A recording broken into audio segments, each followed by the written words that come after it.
beautiful people, welcome back to another video.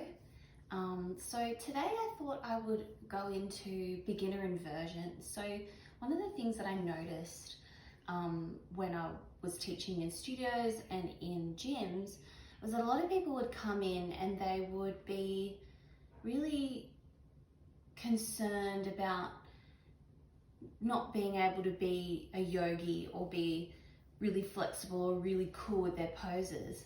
And the thing that I would often tell them is that you can do beginner poses your whole life and you're still a yogi, you're still practicing yoga.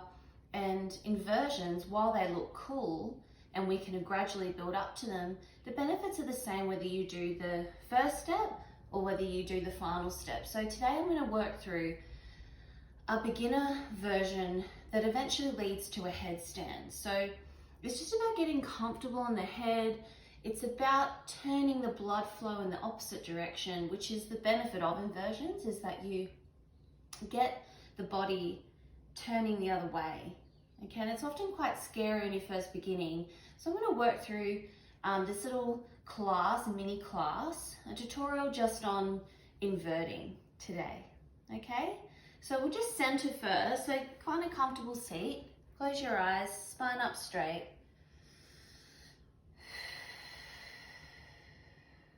Big breath in and a big breath out. Big breath in and a big breath out. Big breath in and a big breath out. Gorgeous. Okay, so we'll now come on to the hands and knees. And so we'll just warm up the spine first before we move into a little bit of inverting. So we're going to look up and look down, really round the spine, look up, full movement, and round, looking up, and round. All right, so coming back to center, sitting back, or sitting on your bottom if you can't sit like this, that's all good. So the first one I'm going to show you is called rabbit pose. Okay, so it is a pose that gets you inverted but without having to lift your legs, and it's the precursor, the first step to headstand. So what you're going to do is you're going to bring your hands to either side of your head, the crown, so not here, not there, the crown of your head onto your mat, and then we're just going to get used to putting weight onto the head. Okay, bring the hands down, crown of the head down. You can tuck your toes or have your toes relax, that's all good, it doesn't really matter. And then we're just going to rock back and forward, rock back and forward. Inhale forward, exhale back, inhale forward, exhale back. Now if you're feeling quite comfortable here, okay, you can stay in stillness on the crown of your head and then bring your hands onto the small of your back.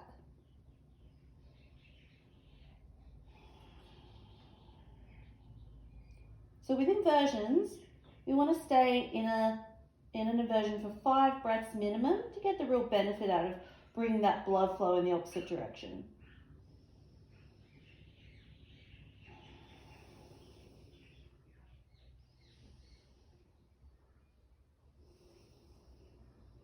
Inhale and exhale.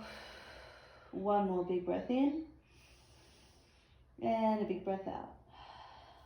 So bringing the hands back, slowly bringing yourself down to the forehead into child's pose. You can have the hands any way you like. We don't want to fully bring ourselves out of inversions too quickly. Just slowly bring the blood flow back into the normal direction. Be very careful with our necks in inversions. Sometimes if we come out too quickly, we might get a little dizzy and it might make us not feel very well. So just slowly coming out. One more breath. And gently rolling yourself up. Good. So if you're feeling quite comfortable there, we can move to the second step.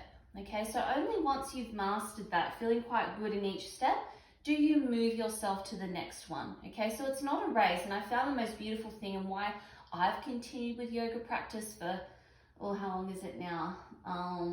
18 years, since I was 15 years old, is that the fact that you can go at your own pace is what I think helps us to continue with our practice. And it's not about, you know, traditional goal setting and having to reach a certain goal by a certain time. It's just about going with your own pace. And even if you spend years just doing that version of the inversion, it's all good. All right, so if you want to graduate to the next step, so the first step, second step, okay, so then the third step is headstand. We're going to do the second one now. So you're going to clasp your hands together. Narrow elbows just to fit your head. So this doesn't give you a very strong base. It's very unstable. When this locks in, your shoulders lock in. Okay, so your shoulders are fully activated when you've got a narrow forearm stance. Okay, this gives you a nice solid base and then gives you a little bit of less of weight on your head. So we're going to come down, clasp the head, crown of the head once again. So very similar to the last one, except this time we're going to tuck the toes and lift. And what we're going to do is get used to having the base there, and then we're walking slowly in and walking slowly out. Walking slowly in and walking slowly out. Now you will feel if your body naturally and your core is strong enough, naturally wants to lift. Back out, back in, and back out. Now coming down, drop the knees once again, very slowly. Drop the forehead down. Allow the shoulders to relax. Few breaths.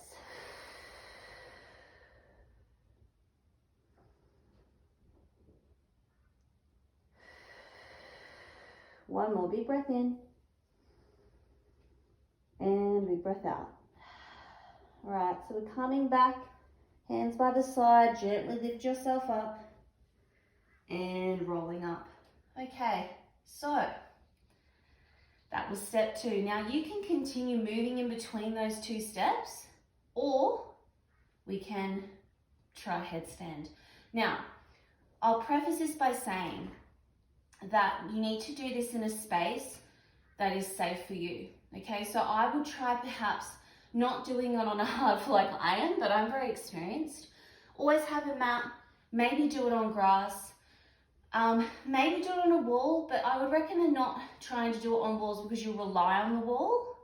And very important, no kicking up into it, okay? Because what will happen is potentially you will go and roll over, okay? Hello, Sarah. Good girl. All right, off you go. Thank you. So, we want to try and go slow and steady. Use your core, use your shoulders. Don't try to cheat and whip yourself up. I've had a bad experience with that where I was teaching, I was assisting someone, I was spotting them, and then their leg hit my mouth and it cut my lip. So it can be a hazard to potentially, if you're doing it in a class with other people, you could hit them in the face, or you could hurt your back or your neck or something worse. So it's important to do it very slowly. Okay, do it on a soft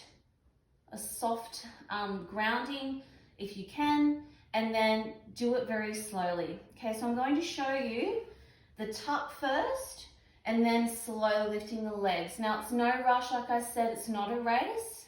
Try to take your ego out of it and think of it as just like any other yoga pose. Yeah, it's really cool, but you want to be able to do it in a way that is safe. Okay, so we'll start like we did in the second stance.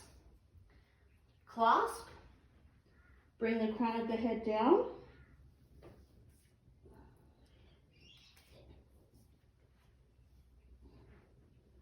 And then we're going to lift and slowly walk in. Now, at this stage, tuck, hold, and come back down. Okay, might take a little bunny hop to get up, but you hold there. Then once you feel quite comfortable in the tuck, you can then graduate to potentially lifting the legs.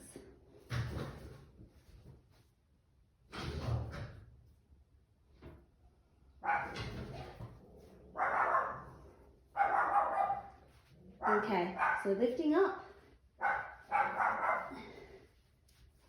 tuck,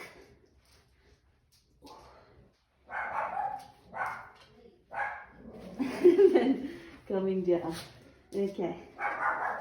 All right, let's try that again without my big German Shepherd coming in. All right, so coming down.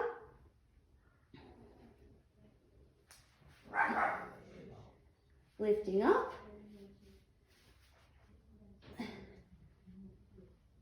And extend.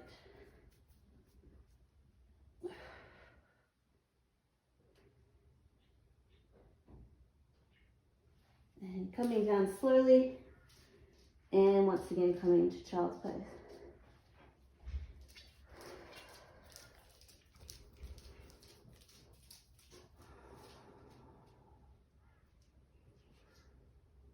Big breath in. And a big breath out. Slowly rolling up. And up. So guys, that's a little beginner tutorial on headstands and inversions. I hope you found it helpful. I hope that you understand that it is not a race and that it is step-by-step process. If you enjoyed, please subscribe, please like. I'm loving doing the content, so if you really like seeing what I'm doing, please subscribe and please like. Thank you so much. I'll see you all soon.